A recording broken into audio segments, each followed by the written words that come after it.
like Zoink Scoob. I think those civilians were unarmed. Guys, we need to talk. For those of you that don't know, when you become a YouTuber or just a content creator in general, especially one that gives their opinion a lot, it's pretty easy for you to turn into a goblin. You see, for whatever reason, our silly little caveman brains love to watch something or someone get dragged. And our Lord and Savior, the almighty algorithm, is well aware of this. That means videos and content revolving around negativity tend to get pushed out and seen a lot more. I mean, just look at the sheer number of movie critics that make a living off of calling the latest movie or TV show woke. But just like a drug addiction, going this route can turn you into a shell of your former self. You make one video talking about how you didn't really enjoy seeing Cillian Murphy's balls in Oppenheimer, then all of a sudden you're miserably spending all of your time actively looking for things to hate on, like a junkie looking for their next fix. And I don't want to be like that. Sure, I've got plenty of things to criticize. Looking at you, Gibson, but I personally have felt just how easy it can be to devolve into a whiny little bitch, and I don't want this channel to reek with potent hater energy. I didn't walk out of Superman saying, I want to be more like Lex Luthor. So I'm gonna do my best to divvy it up. Sometimes, I will be a smelly little hater when the Lord calls upon me to do so, and other times, like today, I'm gonna be a shameless glazer. So today, I'm going to talk about something that I think has gone horrendously underappreciated in our current guitar world. Can we all just acknowledge how insane modern day guitars actually are?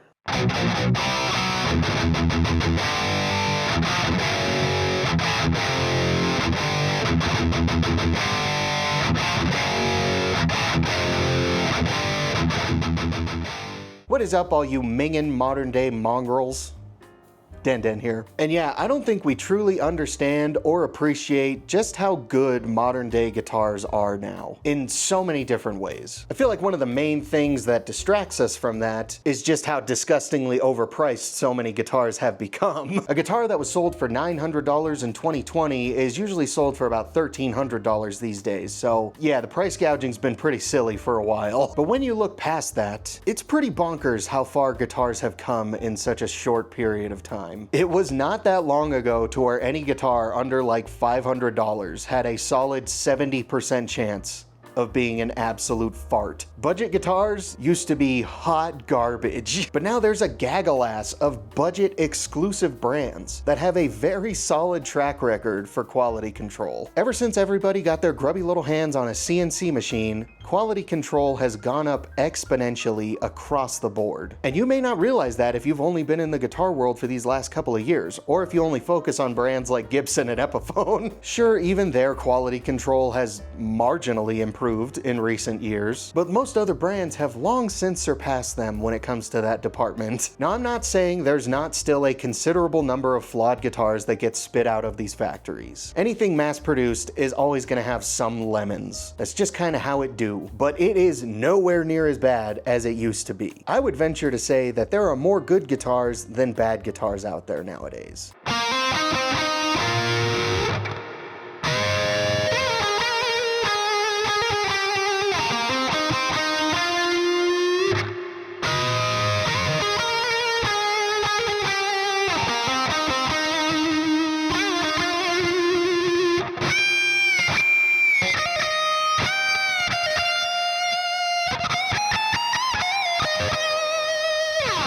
But it's not just the quality control that's improved. Guitar specs have gotten pretty insane in recent years also. Stainless steel frets used to be a premium top-of-the-line feature on guitars that could only be afforded with dad's oil money. Now they're pretty commonplace from brands like LTD all the way down to Firefly. There's compound radius fretboards now, there's asymmetrical necks now, carbon fiber reinforcement for truss rods. Hell, a decent number of guitars aren't even made with wood anymore. And surprisingly, they don't suck.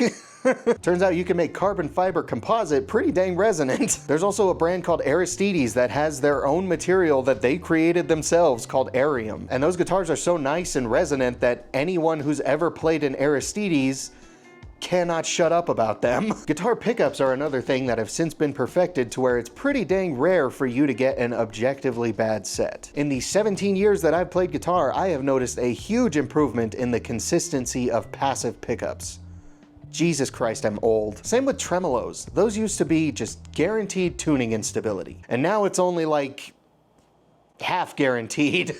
Tuners are a similar story. You used to be lucky if you got a set that could hold tune on any guitar under $1,000. But now it's more common than ever to get solid tuners on a solid, affordable guitar. Unfortunately, most of these tuners now come with those mongrel kidney buttons, so I guess it can't all be sunshine and blowjobs. There's also more finish options than ever. Especially for budget guitars, your options used to be like solid black or solid white. But now you can find a budget guitar in like literally whatever color you want. A lot of the times they'll also come with a beautiful figured veneer. And all of this has happened like very recently, like within the last 5 to 10 years. It's happened so fast that a lot of people probably haven't even realized just how good we have it now. You spoiled little shit.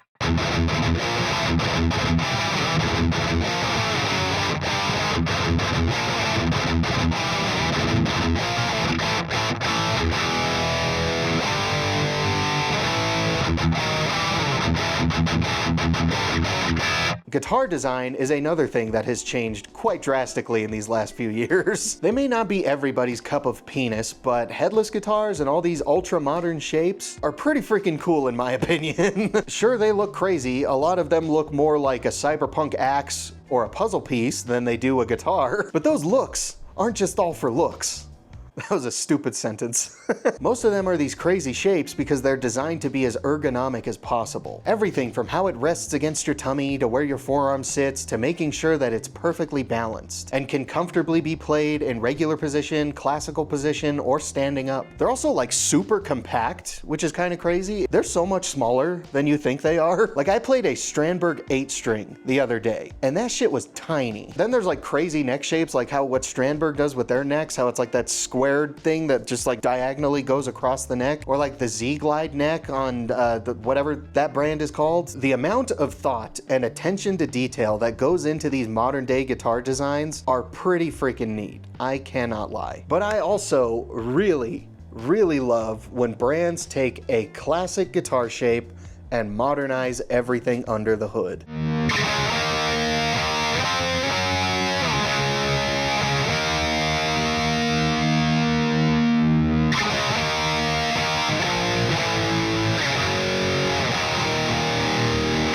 I have made plenty of videos glazing the absolute dickens out of this guitar, but this is my LTD EC1000T CTM in vintage gold satin. And it is essentially a Les Paul custom that has been cream pied with a smorgasbord of modern day specs. Locking tuners, stainless steel frets that are thicker than your mom's dumpy, incredible upper fret access, a locking tune-o-matic stop bar bridge and tailpiece. I have thrown an EMG headset into mine, but these come with Fishman Fluence Open Core Classics stock, and those ain't anything to sneeze at either. With those pickups, you essentially get 3 pickups in one. You get a classic PAF pickup, you get like an overwired Hodder passive pickup, and you get a single coil. You don't get a coil tap or a coil split, you get a full honest-to-God single coil sound. And ESP Ltd's quality control spanks literally almost any other brands. But here's the thing, you can get this EC1000 or the thousands of other EC1000s they make for like $900 used. And like retail, they're like $1,400. I think the new ones that came out this year are like $1,700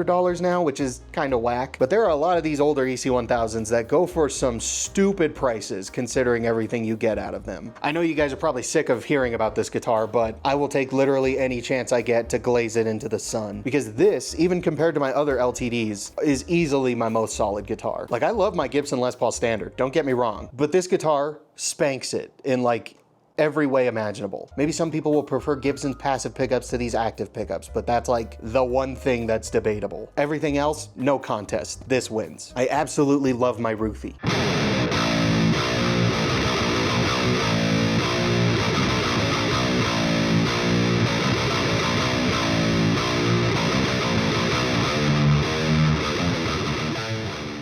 Extended range guitars are another thing that have had quite the glow up in recent years. A lot of early 7-string guitars used to have the same scale length as a regular guitar, and that would land you square in Pitch Drift City. But ever since they blew up around 2017, we have adapted and learned that 7-string and 8-string and extended range guitars really need a longer baritone scale length to live up to their full potential. And of course, through learning that, the multi-scale guitar came into existence, giving you the longer scale length you need on the bass side to hold these bridge cables down down, while the higher strings keep a standard scale length for all your fun widdly diddly solos and whatnot.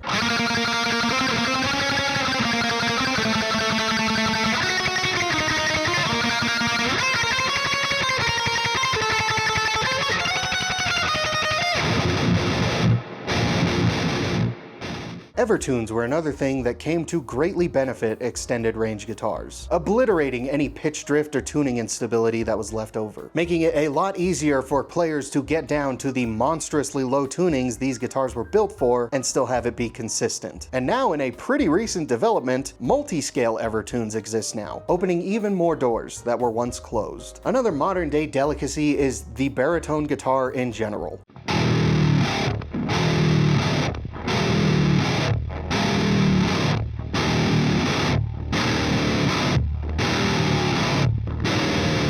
Just like birria, these used to be very few and far between. But with the rise of bands like Loathe and Humanity's Last Breath that use these baritone guitars to tune lower than My Will to Live, the extra long 6-string boys have become more prevalent than ever, especially ones that are actually suited for metal.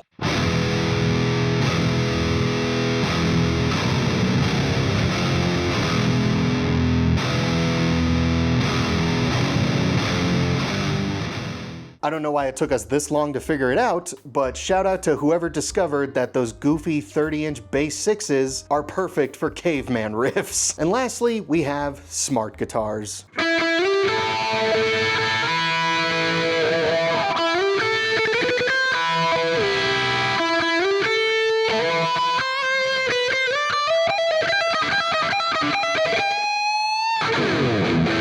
Now don't let the name fool you, they're not going to do your taxes, but they are pretty damn cool. These are usually the guitars that are made out of that carbon fiber composite. Oh yeah, did I also mention that the body, fretboard, neck, headstock, and nut are all one piece? Yeah, they just have a mold and they just pour that goop in there and you get this guitar. Is that not bonkers? Not only that, but they come with a built-in speaker. Why does it have a speaker? Because it essentially has an amp inside this guitar. They usually either have a touchscreen or Bluetooth connectivity to an app that gives you access to a myriad of different tone options. It's literally like having a neural DSP plugin just in your guitar. And they don't sound bad, by the way.